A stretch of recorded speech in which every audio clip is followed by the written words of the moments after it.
ગઈકાલના વિડીયોમાં એક કોમેન્ટ હતી કે તમે કે અખંડ દીવો રાખો છો બેન અને અખંડ દીવો રાખવો પડે તો જવીની જો ખાઈને સીધા લાંબા થયા છે કારણ કે એક્સરે કરાવ્યો છે હવે એને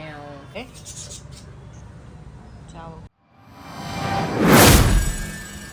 જય શ્રી કૃષ્ણ, જય માતાજી. કેમ છો બધા મજામાં? અમે બધા મજામાં છીએ. તમે પણ બધા મજામાં છો આશા રાખું છું. માતાજી હંમેશા બધાને ખુશ રાખે એવી પ્રાર્થના કરશું. મસ્ત મસ્ત બ્લોગ આપણે સવારમાં શરૂ કરી દીધો છે કારણ કે જો ઘરનું કામ બધું થઈ ગયું, નવરા થઈ ગયા ને પછી બ્લોગ શરૂ કર્યો છે. તો જય માતાજી, જય દશામાં બધાને, કારણ કે હમણાં તો દશામાના વ્રત હાલે છે. ફેનિલભાઈ મસ્ત તૈયાર થઈ ગયા. અત્યંતા વહી ગઈ છે ટ્યુશન ને ફેનિલને ટ્યુશન જવાનો ટાઈમ થાય છે. આપણે બાય નવરા થઈને બેસી ગયા છે પલંગે અને તમને દશામાના દર્શન કરાવો. હમણાં 10 દિવસથી દશામાના દર્શન કરો મસ્ત. તો તમને દેખાતા તો હશે જ મારી પાછળ, પણ તમને હું કોઈ દર્શન કરાવી દઉં. જય દશામાં, મસ્ત દશામાના દર્શન કરી લો અને અમારા મંદિરના દર્શન કરી લો અને બાજુ બેસી ગયા છે. જય શ્રી કૃષ્ણ. જય શ્રી કૃષ્ણ, જય માતાજી. અમારે જો દશામાના વ્રત હાલે છે ને હમણાં તો દશામાનું મોજમાં છીએ. હા, આરતી ને ધૂન ને ભાઈ એમાં ને એમાં છીએ. હવે 10 દિવસ તો પછી વ્યા જાય તો ગમશે નહીં. હા, તો સેવા ને પૂજા ને ભાવથી કરીએ છીએ. જે કાલાવાલા ને એવા દશામાના વાલા. હા, તો જો આપણે એક ગઈકાલના વિડીયોમાં એક કોમેન્ટ હતી કે તમે કે અખંડ દીવો રાખો છો બેન અને અખંડ દીવો રાખવો પડે તો જો એવું તો કઈ નથી. આ તો એક શ્રદ્ધાનો વિષય છે. કોઈ માનતા હોય, કોઈ નોય માનતા હોય એવું હોય. કારણ કે હું તો માનું છું, મને બહુ દશામાના વ્રત ગમે. કારણ કે હું નાની હતી ને, હું 7મું ભણતી ને તેની વાર્તા વાંચતી. ને આજુબાજુમાં આપણે હોય, પહેલા તો કોઈ ભણેલું હતું નહીં, એટલે હું 7મું ભણતી. મેં 5 વર્ષ વાર્તા વાંચી. 7 ને 8 હું 8 ભણી, 2 વર્ષ ઈ અને 3 વર્ષ બીજા. મેં 5 વર્ષ વાર્તા વાંચી ને તો એ મનમાં મને એમ થયું કે હું દશામાના વ્રત લે એમ, પણ માનતા તરીકે નહીં, પણ મને મન હતું એમ કે મસ્ત તો આરતી કરવાની, પૂજા કરવાની તો બહુ મજા આવતી મને. મેં 5 વર્ષ વાર્તા વાંચી હતી, તેનું મન હતું. એટલે આપણે દશામાનો ભાવ ને એટલો પ્રેમ હશે તો મેં દશામાના વ્રત કર્યા. મારે આ વર્ષે 4થું વર્ષ છે અને હજી 1 વર્ષ પછી આપણે ઉજવણું થાય તો મસ્ત દશામાના વ્રત લીધા. તો એવું કઈ હોતું નથી કે આપણે અખંડ દીવો કરવો પડે. ભગવાન તો ભાવનાના ભૂખ્યા છે. ભગવાન એમ નથી કહેતા કે તમે મને કાજુ કતરીનું બોક્સ આપો કે તમે મને આ આપો. ખાવાનું તો આપણે જ છે, પણ આપણી ભાવના હાસી હોય ને તો ભગવાનને બધું છે. તેલનો દીવો કરો ને તોય ભગવાનને આવી જાય. એવું કાંઈ નથી હોતું કે આપણે મોટી મૂર્તિ લઈ આવીએ ને આટલું કરીએ ને, એવું કાંઈ નથી હોતું. તમારી ભાવના, તમારો હાસ, તમારો પ્રેમ હોય ને માતાજીને એટલે બધું આવી જાય. તો બેન એવું કાંઈ નથી હોતું. જેણે કોમેન્ટ કરી હોય ખાસ કરીને વિડીયો જોઈજો અને ફરી વખત કોમેન્ટમાં લખજો, કોમેન્ટ કરજો. સારું, હાલો તો આપણે આગળનું કામ હવે લઈ લઈ. મેં કાલે બ્લાઉઝ બેસી હતા ને મારે એના બટન ઘાસ ટાંકવાવાળા હૂંક ટાંકવાના છે. ઘાસ બટન તો જો બહાર કરાવવા દઈ દઈ, પણ ઘાસ બટન નથી. આ બ્લાઉઝને હૂંક છે તો હું ટાંકી દઉં. જાય રે, એ ઘાસ સીવું હતું અને આ સીવું હતા. બે બ્લાઉઝ સીવતા તો જાય મેં હૂંક લઈ લીધા છે એને આપણે. અને આઈ તો જો મશીનમાં જ થઈ જાય. જો આપણે આઈ બનાવેલા છે ને આ એ તો મશીનમાં જ થઈ જાય. પછી અહીં મેં જો નિશાન માર્યા છે ને ત્યાં આપણે હૂંક ટાંકવાના છે તો હમણાં હૂંક ટાંકી દઈ. અને ફેનિલભાઈ જય શ્રી કૃષ્ણ, જય માતાજી. કેમ છો બધા મજામાં? તો મજામાં જ શુભેચ્છા રાખું છું. તઈ હું ટ્યુશનનો ટાઈમ થઈ ગયો. હા, ચોપડા ભરો. જો ફેનિલભાઈ ટ્યુશનમાં જાહે ને ચોપડા ભરવાનો ટાઈમ થઈ ગયો છે ને. આજ તો ડ્રોઈંગ કોમ્પિટિશન છે મારે. હે? હા, સ્કૂલમાં? હા. સારું સારું સારું, મસ્ત ડ્રોઈંગ દોરજો. હા, રામ ભગવાન દોરો. હા તે સારું, હાલો તો આપણે હવે બ્લાઉઝના હૂંક ટાંકી દઈએ. સારું, જો તો હવે આપણે બપોરના જમીન નવરા થઈ ગયા છીએ. કારણ કે જમવામાં તો મારે જમવાનું તો હતું નહીં. મેં ફરાળ કર્યો હતો એટલે આપણે બટેકા વઘેરા અને થોડી વેફર તોડી એટલે આપણે ખાઈ લીધું. અને બેનભાઈ વહી ગયા છે સ્કૂલે. બા ઘડીક લાંબા થયા છે, મારે વાસણ પડ્યા છે ઉટકવાના. અને ફેનિલ પપ્પા જો કારખાનેથી છે ને મોડા આવ્યા હતા કામેથી, એટલે આપણે એની વાટ જોઈતી. તેણે આવીને પછી ખાધું થોડુંક અને એને મજા નથી. એ કારખાનેથી સીધા દવાખાને ગયા છે. મારે મેસેજ આવ્યો હતો વોટ્સઅપમાં કે હું દવાખાને જાઉં છું, મારે મોડું થાય એમ. તો બહુ મોડું થઈ ગયું. તો આવીને જો ખાઈને સીધા લાંબા થયા છે કારણ કે એક્સરે કરાવ્યો છે. હવે એને થોડુંક અહીંયા દુખતું હતું એમ, તો એક્સરે કરાવીએ. હશે હું કીધું કાંઈ ખબર નથી, આપણે હમણાં ઉઠાડીને પૂછીએ. ને હું છું તમને એક્સરે ને એવું બતાવું. દવા લઈને વહી એવા છે. જો અહીંયા હોઈ ગયા. એક્સરે કરાવ્યો છે ક્યાં? રાધેમાં કરાવેલો છે એમ. એને જોઈ તો લઈએ આપણે એક્સરેમાં. તો આપણને તો કાંઈ ખબર ન પડે. ચાલો ક્યાંક કરાવ્યો છે સાપીનો એક્સરે હોય એવું લાગે છે. ફેની ઉઠવું નથી હવે? હે, ઉઠવું નથી? કામે જવાનું? જવું છે? ઘેર રહીતો ને આજનો દી? ના ના કામ જવું મજા ન હોય તો રહી જાવ એમ મજા છે તો મટી જાય જો ને છાતીમાં દુખે છે એ બતાવે ને તમને ત્યાં દુખે છે છાતીમાં નહીં તો કાળીજામાં કાળજો કહેવાય ને કોજો આવી ગયો છે કે કોઝ આવી ગયો એમ કીધું હમ છે એક્સરે આપ્યો છે અને સોનોગ્રાફી હતું કર્યું હે એક્સરે અને સોનોગ્રાફી કી સોનોગ્રાફી કરાવી તો જાણે એક્સરે કરાવ્યું ને સોનોગ્રાફી કરાવી છે એકચ્યુઅલીમાં જોવું આ રિપોર્ટ છે બધા સોનોગ્રાફી દવા બહુ આપી દીધી હે દવા બહુ આપી દવા આપી કેટલી દવા આપી ટ્યુબ આપી છે કાઢો અત્યારે પીવાનું નથી તમારે જો આ ટ્યુબ આપી હા આ જેલ છે બરાબર આવડી સોળવાનું છે આ દવા તો જોવા આપી એટલી બધી આમ બેઠા થાવ ઘડીક એટલી બધી તો અમારથી ખૂટશે નહીં પીવી તો પડે ને દવા ન પીવી પડે કેટલી આપી જો 1 2 3 4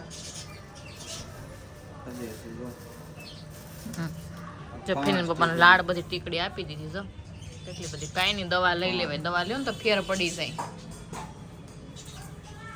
ખાવા પીવાનું શું કીધું ખાવા પીવાનું કઈ નહીં બધું જો અહીંયા આપણે કાળજી હોય ને કાળજી હા ન્યા દુખે બે મતલબમાં હીરા કરતા હોય કે આમ નહીં, છે તો પાકો- નોર્મલ ને બધું એમ આ બધું રેડી એકદમ ઓકે એમ કોઈ વસ્તુ કઈ છે નથી. નકર એમ કે ટેન્શન થાય આપણને નહીં નહીં તો કોઈ દુખતું વસ્તુ હોય કઈ એટલે. નથી છે એટલે એ હોજો જેવું આવી ગયું હોય ને એની જો આ દવા આપી છે થઈ જાય રેડી છે સારું લ્યો સારું જો તો આપણે એને પાણી ભરી દઈએ ને દવા એટલે પીવડાવી તો ન પડે તો પી જાય હાથે હાથે બધી દવા કાઢી દઉં અને ટ્યુબ લગાવવાની છે તો લગાવી ને પછી જાય કામે આવે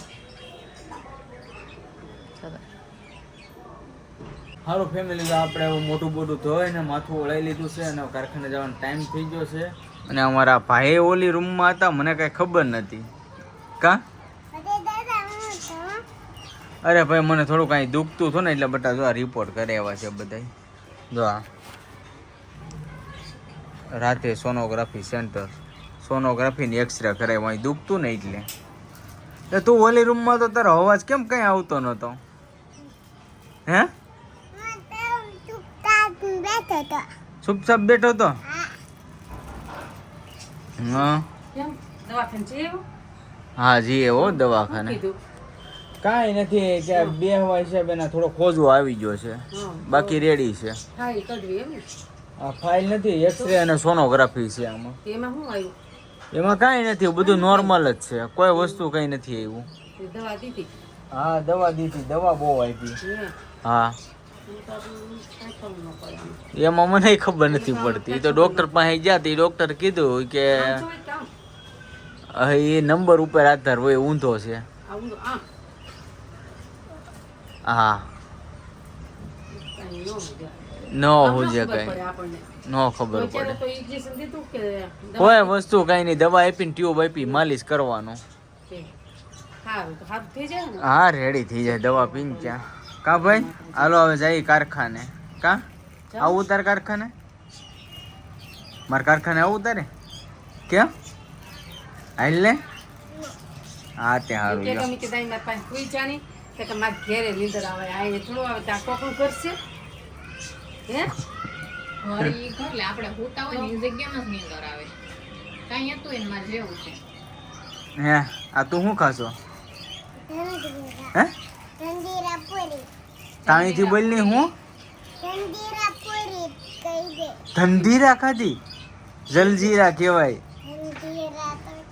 જલજીરા પૂરી થઈ ગઈ છે સારું લ્યો તો જો વાગી ગયા છે કેટલા 5:30 વાગી ગયા છે આપણે આરતીનો ટાઈમ થઈ ગયો છે દશામાં આરતીની તૈયારી થોડી ઘણી કરી લઈને મારે બનાવશે લીંબુનું અથાણું જો પેલા બનાવ્યું હતું ને તો કેટલું આપણે 500 લીંબુ બળે છે ને મને 250 નું બને નાખ્યું તો 250 નું પાછું અમે તમને પહેલા વિડીયોમાં બતાવ્યું હતું કે લીંબુનું આથણું બને પછી મેં 4 વખત લીંબુનું આથણું બનાવી નાખ્યું તો જો મસ્ત લીંબુની શીરું લઈ લીધી ઠળિયા બધા આપણે આવે ને અંદર બિયા એ બિયા બધા કાઢી નાખ્યા છે ને આ છે ખાંડ આપણે ખાંડ નાખવાની છે આ રીતના ખાંડ નાખીને પછી મસ્ત હલાવી નાખશું ઓલો ચમચો છે ને આપણે નાના ચમચે હલાવી નાખશું અને જો આને છે ને આપણે તડકામાં મૂકવું પડે આ રીતના હલાવીને જો અત્યારે તડકો તો નથી તમને વાતાવરણ બતાવું કારણ કે આજથી વરસાદ શરૂ થયો છે વરસાદ આવે છે હારમ હારો તો વરસાદ બહુ મસ્ત આવે છે. તો હું બતાવું તમને વરસાદ. રોડમાં પાણી ભરાઈ ગયા છે. અત્યંત ફેનીને લઈને આવીને તો હું આખી પલ્લી ગઈ. જોઈ બેન ભર લઈને વહી આવીશું. અત્યંત બેન અહીં લાંબા થઈ ગયા. ફેનીલભાઈ ટીવી જોવે છે. બેન ભરવી વહી આવ્યા. હું વરસાદ તમને બતાવું છું. રોડમાં પાણી ભરાઈ ગયા. વરસાદ ક્યારનો શરૂ થઈ ગયો છે. કેટલો વરસાદ છે, મસ્ત વરસાદ. 1 કલાક વેરખો ને આમે અંધારે એટલો છે. અંધાર તડકો તો ક્યાંય દેખાતો જ નથી. મસ્ત વરસાદ છે. કબૂતર સાહેબ બેસી ગયા વરસાદના મસ્ત. અને એક કબૂતર છે અહીંયા માળો બનાવ્યો છે. તમે ઝૂમ કરીને બતાવું તો કેટલો મસ્ત માળો છે. ત્યાં માળો બનાવ્યો છે કબૂતરે. આખો સામેવાળા છે ને એ લોકોને ઘરે માળો બનાવ્યો છે. ઈંડા બસા મૂકશે ને બીજું તો કાંઈ નહીં, પણ વરસાદ ન લાગે એટલે રહેવાનું સારું પડે ને એમ. તો સારું છે. મારે હવે લીંબુનો આથરો બનાવવો છે તો હું બનાવી નાખું. મસ્ત ખાંડ ભેળવી દીધી. ખાંડ ભેળવીને આપણે ગરમ કરી લેવું, કારણ કે તડકો નથી એટલે આમ તો નહીં ગળે. નકર ખૂબ આમ હમાયથી હલાવીને પછી તડકે મૂકીને તો બધી સાહણી થઈ જાય, ખાંડ ઓગળી જાય. કે તડકો નથી એટલે હું ચૂલે બનાવી નાખી. તો સારું ફેમિલી, આપણે જો કારખાનેથી આવી ગયા છીએ ઘરે અને જમી કરવી લીધા છે અને દવાઈ પી લીધી છે અને તબિયતમાં થોડી કાંઈક રાહત બતાવે છે એવું લાગે છે. બહુ કાંઈ દુખતું નથી, પછી એમ તાત્કાલિક તો ન ફેર પડે, બરાબર ને. અને આ મને હમાસર પૂછતી હતી સારું છે. મેં તો એમ ખાધા ભેગું તો તરત ફેર ન પડે ને. કાંઈ 4-5 દિવસની દવા આપીને ટ્યુબ લગાવવાની, પછી ધીમે ધીમે ફેર પડી જાય. અરે ટ્યુબ એવી ડેન્જર ફેમિલી. આને મને 2 વાગ્યા લગાડી હતી, 6-6:30 વાગ્યા સુધી મને બળ્યું. બોલો, પણ તો જ ઈ બહુ ગળે ને ડેન્જર એ છે. વસ્તુ. સાચી વાત જે છે. તકલીફ હોય એ પ્રમાણે દવા તો ભારે આવે જ નહીં એમ. અને જો આજ વરસાદ છે સારો, મારી મમ્મીને ટાઈટ હોય જો. ઠંડુ વાતાવરણ થઈ ગયું છે. હે? ગરમી થતી ને એટલે બહુ ઠંડુ વાતાવરણ થઈ ઠંડુ વાતાવરણ છે. ગયું. કાંઈ નહીં, તું આ લોહી ઉકાળી નાખે લોહી ઉકાળ નાખે. તો ને દુખે ને ત્યાં જ સોપડાય બહુ ત્યાં જ છોપડી છે. બાજુમાં જાય બહુ બળે. તો તું હું આ પાપડી ફોલવા મળી. હું તો વાલોળ ફોલું કાલનું શાક. ને આ શું છે? પાપડી. હા, તું વાલોળ બોલી. હાચે વાલોળ. હા વાલોળે કહેવાય ને પાપડી હા હા, કહેવાય, રેડી રેડી. હા હા, ઓકે ઓકે. મારી મિસ્ટેક થઈ ગઈ. હું તુરના વેમ માર્યો તુવેર નથી. છે. લાંબી હોય વાલોળ કે ના માથે પાપડી. શાક બી કોરી પણ કરે થાય છે ને કાને ભાવે છે દાણાનું શાક. છે. લેતી જાવ. હા, તે સારું ફેમિલી. તો જો આપણે દવાખાને જઈએ એવા એક્સરે સોનોગ્રાફી કરાવી નાખો અને માતાજીની દીએ એકદમ નોર્મલ છે, કોઈ વસ્તુ કંઈ છે નહીં. અને મેન વસ્તુ તો એનો શું પ્રોબ્લેમ છે ને એ હું તમને પછી કહી. આમ તો પછી નહીં કહી જ દઉં. હું હીરા કહું ને, જો આવી રીતના બેહું ને આવી રીતના, એટલે આ છાતીનો ભાગ અને પેટનો ભાગ બે અહીંયા ભેગો થાય. આપણે પાંહડું હોય ને હેઠેનું પાંહડું અહીંયા, એટલે આ બે ભેગું થાય ને એટલે બેહવાના કારણે મને હોજો આવ્યો છે. ડૉક્ટરે ચોખ્ખું મને કીધું આમ ટટ્ટાર બેહવાનું. કાંઈ નહીં, આપણે કોશિશ કરશું, ધીમે ધીમે આદત પાડશું. તો સારું ફેમિલી, આજનો વ્લોગ આપણે અહીં કરશું પૂરો. તો આજનો વ્લોગ કેવો લાગ્યો ખાસ કરીને કોમેન્ટમાં જણાવી દેજો. જો તમને ગમે તો લાઇક કમેન્ટ શેર કરવાનું ભૂલતા નહીં. અને ચેનલમાં પહેલી વાર આવ્યો તો સબસ્ક્રાઈબ કરી લેજો. સારું, તો ફરી મળીશું નવા વ્લોગની સાથે. ત્યાં સુધી બધાને જય માતાજી, બાય બાય.